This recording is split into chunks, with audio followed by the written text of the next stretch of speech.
Mungu amempa kila mtu kitu ambacho mtu mwingine hana, ili tuweze kutegemeana na kuheshimiana. Maana bila Mungu kufanya hivyo, kila mtu akawa na kila kitu, dunia ingekuwa ni fujo.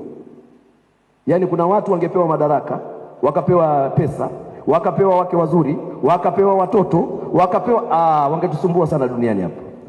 Sasa Mungu anakujalia, anakupa mali, anakunyang'anya afya. Anakupa afya, anakunyang'anya umaarufu. Anakupa umaarufu, anakunyang'anya akili. Kuna mtu mwingine maarufu lakini mjinga kabisa. Kwa sababu Mungu wangu, hivi huyu nani anamsikilizaga huyu? Lakini anasikilizwa. Tunategemeana.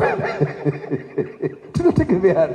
Kwa hiyo getting back to the subject ni kwamba ni lazima wewe mwenyewe pale ulipo uone potential yako iko wapi. Ukishajua potential ulionayo, sasa unatakiwa kujiequip, kuiongezea thamani ile potentiality ulionayo. Ukishajua wewe ni mzungumzaji mzuri, basi usiongee upupu, kajiongezee maarifa, ili kila unapozungumza uzungumze vitu vya maana.